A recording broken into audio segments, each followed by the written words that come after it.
ओम शांति।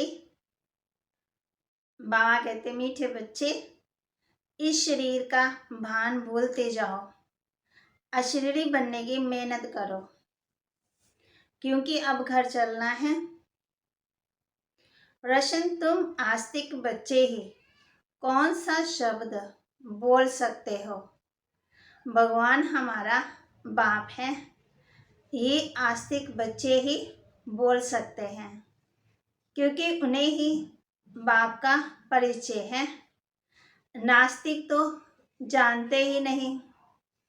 आस्तिक बच्चे ही कहेंगे मेरा तो एक बाबा, दूसरा ना कोई।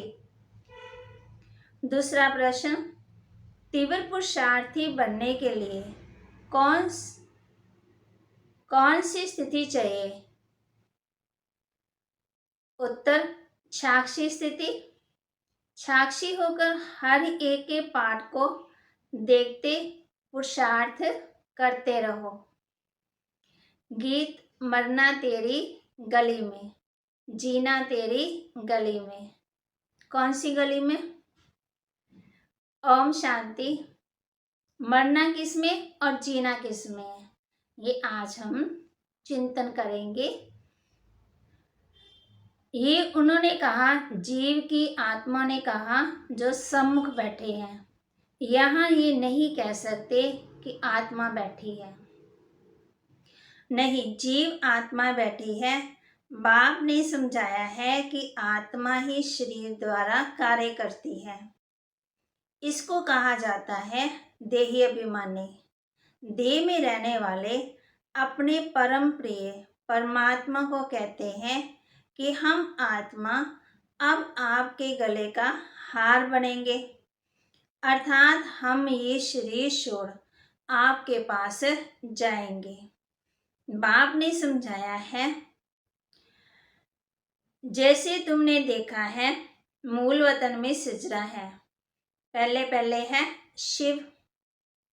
तुम आत्मा मेरे गले का हार कैसे बनेंगी? मुझे याद करने से। जितना हो सके मुझे याद करते, उतना तीखी धोड़ी पहनते। मेरे साथ बहुत प्रेम है, मेरे पास आने बिना रह ही नहीं सकते, क्योंकि आत्मा को इस शरीर के साथ सुख नहीं है, दुख है। अब भगवान तो है निराकार, कहते भी है निराकार आत्मा को। तो परमपिता परमात्मा सृष्टि के आदि मध्य अंत को जानते हैं। आत्मा ही अच्छे या बुरे सभी संस्कार धारण करती है। तुम जानते हो हम आत्मा अभी तमो प्रधान है। आत्मा के लिए क्या कहा जाता है ना, पतित आत्मा, पावन आत्मा। आत्मा कहती मेरा तो एक शिव बाबा, दूसरा ना कोई। स्टूडेंट समझेंगे मेरा तो एक टीचर, तुम्हारा एक ही बाप शिक्षक है, वह पतित पावन बाप है। सभी आत्माओं का कनेक्शन उस बाप शिक्षक से ही है। भले कोई ब्राह्मणी पढ़ाती है, परंतु वह भी मुझ बाप से पढ़ी हुई है। बाप कहते तुम मुझे याद करो, ना कि ब्राह्मणी को। अब तुम बच्चे मुझ बाप को जान गए हो, पहचान गए हो। अब तुम आस्तिक बने हो, जो नहीं जानते वह नास्तिक। निर्धन के बाप का नाम रूप देश काल क्या है कुछ भी नहीं जानते, कह देते उसका कोई नाम रूप नहीं है। अब तुम जानते जरूर उनका नाम शिव है। वह अपना शरीर तो धारण करते नहीं, इसलिए उनका नाम कभी बदल नहीं सकता। तुम जानते हो हमारे 84 जन्मों का नाम रूप बदलता है, उनका नाम ही है शिव। जैसे आत्मा का रूप वैसे परमात्मा का भी रूप है। ऐसे नहीं कि परमात्मा कोई अखंड ज्योति बहुत बड़ा है। बाप कहते जैसे आत्मा स्टार मिसल है, वैसे मैं भी हूँ, परंतु मेरे में ज्ञान है, इसलिए मेरी महिमा है सत्य चित आनंद स्वरूप। ज्ञान का सागर है, तब तो ज्ञान सुनाते हैं। वह चेतन बीज रूप है, वह जड़ बीज तो कुछ सुना ना सके, मनुष्य ही जानते हैं। जैसे बाप की बुद्धि में सारे मनुष्य सृष्टि का झाड़ है, वैसे तुम्हारी बुद्धि में है। कितना वैरायटी है। एक का फीचर्स ना मिले दूसरे से, हर एक का फीचर्स अलग अलग है, हर एक का अपना अपना पार्ट है। बात समझाते कितना बड़ा बेहद का नाटक है, कितने वैरायटी फीचर्स हैं। सबका रंग रूप कद ये सब कुछ अलग अलग है, नेचर भी। सभी इस ड्रामा में एक्ट्रेस हैं, जबकि ये ड्रामा अविनाशी है, तो कोई भी एक्टर बदली नहीं हो सकता। दूसरे में तो फिर भी बदली कर देंगे ना। तुमको मालूम पड़ा है कि हमारे 84 जन्मों के 84 नाम पढ़ते हैं। अभी नाम भी पूरे हुए तो वर्ण भी पूरे हुए, अब फिर रिपीट होगा, अर्थात गीता एपिसोड रिपीट हो रहा है। पहले पहले श्रीमद् भगवान की गाई हुई है, परंतु भगवान को भूल गए। शिव बाबा की जयंती तब तो कृष्ण की हो, ऐसे थोड़ी कि बाप की जयंती को ही गुम कर दे और बच्चे की जयंती हो जाए। तुम बच्चों को समझाया जाता है कि लक्ष्मी नारायण विश्व के मालिक थे। उन्होंने ये वर्षा कैसे पाया? परमपिता परमात्मा से। परमपिता परमात्मा ही राजयोग सिखाते हैं। कब? बाप कहते मैं कलब कलब कलब के संगम युग पर आता हूँ, जबकि आसुरी राज्य का विनाश, दैवी राज्य की स्थापना होती है। जो आस्तिक बने हैं उनको वर्षा मिल रहा है, नास्तिक को वर्षा मिल ना सके। बाप आए हैं सबको दुख से मुक्त करने। ये सुख धाम में जाते अब, तब तो बाकी आत्माएं हिसाबता चुकत होकर वापस चली जाती। निराकार बाप सर्व आत्मा को घर ले जाते। घर ले जाने के लिए आए, ले जाने वाले को महाकाल, कालों का काल कहा जाता है। कालों का काल, महाकाल का मंदिर भी है। महाकाल शिव है, वह सोमनाथ रुद्र को सम्मुख कहते हैं। मैं इन सभी आत्माओं का गाइड हूँ, सभी को साथ ले जाऊंगा। बाप कहते तुमको इस रावण के राज्य से लिबरेट करता हूँ। ये है रावण का राज्य, मन दुखों से छुड़ाता हूँ। अब रावण राज्य मुर्दाबाद हो, राम राज्य जिंदाबाद होना है। राम राज्य चाहते तो सब हैं, तो जरूर रावण के राज्य का विनाश चाहिए। मानो सुख चाहते तो दुखों को छोड़ना पड़ेगा ना। बात समझाते अब ये पुरानी दुनिया खत्म होनी है। आदि सनातन देवी देवता धर्म को बिल्कुल ही भूल गए। जो अच्छे कर्म थे, धर्म था, कर्म था, एक मत थी, सबको भूल गए, अपने गुणों को भूल गए ना। ये वही गीता एपिसोड चल रहा है। यादव कौरव भी बरोबर हैं, यादव वही जो रपवासी मुसल इन्वेंट करते रहते।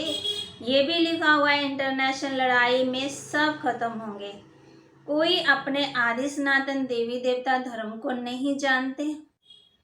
गायब भी हुआ रिलीजियस इज माइट। रिलीजियस आदमी जो अच्छा माना जाता है ना, तो तुम जानते हो भारत पहले रिलीजियस था। सुख शांति पवित्रता प्रेम भाईचारा सब कुछ था। आदि सनातन देवी देवता धर्म था। फिर इन रिलीजियस कैसे बना? माना कहाँ पावन कहाँ पतित बन गया, अपने धर्म को ही छोड़ दिया। ये ड्रामा अनुसार ऐसे छोड़ना ही है। वहां तो महाराजा महारानी का राज्य चलता, वजीर आदि वहां होते ही नहीं है, कायदा ही नहीं है। जब पतित बनते तो वजीर आदि की दरकार रहती है। जब बुद्धि भ्रष्ट हो जाती है ना, बुद्धि काम नहीं करती, विकारों में चली जाती, फिर हम दूसरों से राय सलाह लेते हैं ना। फिर जब पतित बनते, अभी तो एक एक राजधानी में कितने वजीर कितने मंत्री हैं, एक ही मत ना मिले दूसरे से, कितना मतभेद में आते रहते। अभी तुम बच्चे जानते हो कि बाबा हमको पढ़ा रहे हैं मनुष्य से देवता बनाने। बाप कहते सभी अपने को आत्मा समझो, दे के इन सब संबंधों को भूल जाओ, एकदम बेघर बन गए। सब कुछ दे दिया, शरीर भी दे दिया, बाकी क्या रहा? तन मन धन सब कुछ तेरा, कुछ भी नहीं ना। परम पिता परमात्मा कहते मैं आत्मा से बात करता हूँ, आत्मा को ले जाना है। इस शरीर के भान को भूलते जाओ, इसमें मेहनत है। बाप कहते मीठे बच्चों सारा कल्प तुम देह अभिमानी रहे, लौकिक बाप को ही याद किया, अब देही अभिमानी बन मेरे को याद करो। मेरी याद से बल मिलेगा, हे बच्चे हे आत्माएं माँ में कम याद करो। दूसरा ना कोई, भूले चुके भी कोई की याद नहीं आनी चाहिए। तुम ये प्रतिज्ञा करते हो बाबा मेरे तो आप ही हो, हम आत्मा हैं आप परमात्मा हो। आपने बतलाया ना, पहले थोड़ी पता था, सारा दिन हम शरीर ही समझते रहते थे, हमें पता ही नहीं चलता था। आत्मा हमारे बच्चे हैं, अब रावण ने दुख से तुमको लिबरेट कर वापस ले जाने के लिए आया हो ना। अब बच्चों को धीरज रखना है। जब राजधानी स्थापन हो जाएगी तो फिर ये महाभारत लड़ाई भी लगेगी, तब ही कलयुग बदल सतयुग हो जाएगा। मैं तो कालों का काल ठहरा ना, मैं बाप भी हूँ, शिक्षक भी हूँ, पतित पावन भी हूँ, फिर मैं महाकाल भी हूँ। कहाँ ले जाऊंगा? मीठे बच्चे मुक्ति धाम में ले जाऊंगा, यहाँ से मुक्त होंगे तो स्वर्ग में जाएंगे। तुम पढ़ते ही हो भविष्य में देवी देवता बनने के लिए। अब तुम ब्राह्मण देवी माना ईश्वरीय संतान हो। सब कहते हम ब्राह्मण ईश्वरीय संतान हैं, ब्रह्मा की औलाद भाई बहन हैं, विकार में जा ही नहीं सकते। हम ईश्वरीय पोत्रे पोत्रियां हैं, उनसे हम वर्षा ले रहे हैं। जितना जो पुरुषार्थ करेंगे उतना पद भी पाएंगे। कलप कलप पुरुषार्थ किया होगा तो अब तुम पुरुषार्थ करने लग पड़ेंगे। इसमें साक्षी होकर के अभ्यास मतलब देखना है ना, अभ्यास चाहिए। कोई के नाम रूप में नहीं अटकना है, सिवाय बाप के और कोई याद ना आए। बाबा कहते हैं बच्चे मैं तुम्हें राजयोग सिखा करके पावन बना करके साथ ले जाऊंगा। अभी तुम समझते हो बरोबर कलब कलब हमको बाप से शिक्षा मिलती है ड्रामा अनुसार। बाप कहते हैं तुम द्रौपदियां हो, ये कोई सुख का राज्य नहीं है, इस पर एक कहानी भी बनाई हुई है ना। अब बाप तो रियलिटी में समझाते हैं। भागत तुम पार्वतियां भी हो, सजनियां भी हो, सीता भी हो। तुम अब बाप से वर्षा ले रहे हो, सबको दलदल से निकालते हैं, सब काम चिता पर बैठ जल मरे हैं। तुम्हारे सिर पर जो ज्ञान की वर्षा हो रही है ना, बाप कहते हैं ये मेरे बच्चे जलकर खाक हो गए मनोविकारों में। मैं आया हूं सबको लिबरेट कर साथ ले जाऊंगा। मनुष्यों को ये पता ही नहीं है। तुम घोर अंधेरे से निकल आए हो ना। अब बाप कहते हैं मुझे याद करो, घर को याद करो। तुम आत्मा घर को भूल गई हो ना। गाते भी हैं मूल वतन सूक्ष्म वतन, मूल वतन में सभी आत्मा रहती हैं। आत्मा क्या है, परमात्मा क्या है, मूल वतन क्या है, कुछ भी नहीं जानते। वह तो आत्मा से परमात्मा के सब खेल ही खलास कर देते। बाबा कहते ये भी ड्रामा में नोंद है। इस समय जो भी होता है ना, जो सेकंड बीतता है, वह ड्रामा फिर से रिपीट होता है। बाप बैठ पढ़ाते हैं, ये रिपीटेशन का राज भी बाप ने समझाया। ऐसे नहीं कि ड्रामा में जो मेरा भाग्य होगा वह मिलेगा। ड्रामा अनुसार एक्ट चलती है तो हम पुरुषार्थ क्या करें। ऐसा समझने वाले भी हैं, परंतु नहीं, पुरुषार्थ तो करना है। ये मेरी किस्मत में होगा तो मुझे मिल जाएगा, किस्मत तो बनानी पड़ेगी ना। बाप आए हैं पुरुषार्थ कराने, तुम बच्चों को पूरा पुरुषार्थ करना है। साक्षी होकर देखना भी है कौन भी पुरुषार्थ करते, कौन अच्छा पद भी पा सकेंगे, बाप द्वारा कौन पूरा वर्षा लेते हैं। साक्षियों पुरुषार्थ करना और कराना है, और साक्षी होकर देखना भी है कि ये कितनी सर्विस करते हैं, कितनों को आसमान बनाते हैं। बाप का परिचय देते हैं, औरों के पुरुषार्थ को देख खुद भी तीव्र पुरुषार्थ करना है। अच्छा, मीठे मीठे सिकलते बच्चों प्रति माता पिता बाप दादा का याद प्यार और गुड मॉर्निंग। रूहानी बाप की रूहानी बच्चों को नमस्ते। रूहानी बच्चों की रूहानी बाप दादा को दिलवा जान सिकवा प्रेम से नमस्ते। ओम शांति।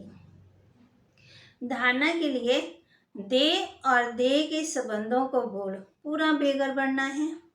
मेरा कुछ नहीं है, देही अभिमानी रहने की मेहनत करनी है। किसी के नाम रूप में नहीं अटकना है। ड्रामा में होगा तो पुरुषार्थ कर लेंगे, ऐसा सोचकर पुरुषार्थ ही नहीं बनना है। साक्षी हो दूसरों के पुरुषार्थ को देखते तीव्र पुरुषार्थी बनना है। चलो खाना नहीं बनाया, किसी ने बना के दे दिया है, मुख में भी डाल दिया है, चबाना तो खुद का ही काम है ना, कि वो भी कोई दूसरा करेगा। ज्ञान मिल गया, समझ मिल गई, उसको माना अभ्यास में लाना ये अपना कर्म है कि दूसरा करेगा। मैं चिंतन करूंगी तो मेरा मन अच्छा रहेगा, स्व का चिंतन बढ़ेगा, स्व में ताकत आएगी। दूसरा थोड़ी करेगा, दूसरों को मिल जाएगा। मैं बीमार हूँ, मैंने दवाई खा ली, मैं ठीक हो गई, माना कि दूसरा ठीक हो जाएगा?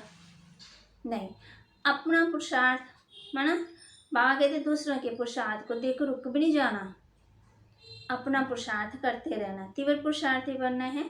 वरदान दे रहे बाबा बच्चों को, स्मृति स्वरूप के वरदान द्वारा सदा शक्तिशाली स्थिति का अनुभव करने वाले सहज पुरुषार्थी भव। सदा शक्तिशाली विजय वही रह सकते हैं जो स्मृति स्वरूप है, उन्हें ही सहज पुरुषार्थी कहा जाता है। वे हर परिस्थिति में सदा अचल रहते हैं।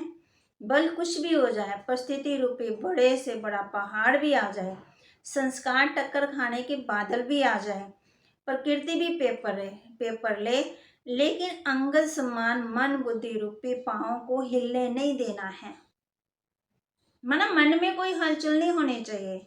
बीती की हलचल को भी स्मृति में लाने की बजाय फुल स्टॉप लगा देते हैं। उनके पास कभी अलबेलापन नहीं आ सकता।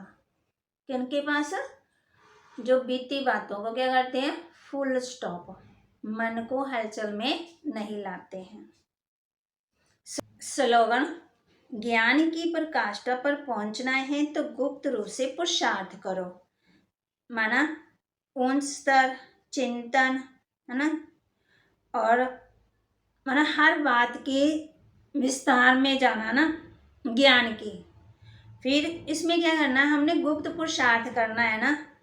तो बाबा भी हम बच्चों को यही बता रहे हैं कि चरम सीमा ऊंच स्तर, अपना ऊंचा स्तर बनाना है और गुप्त रूप से पुरुषार्थ करना है।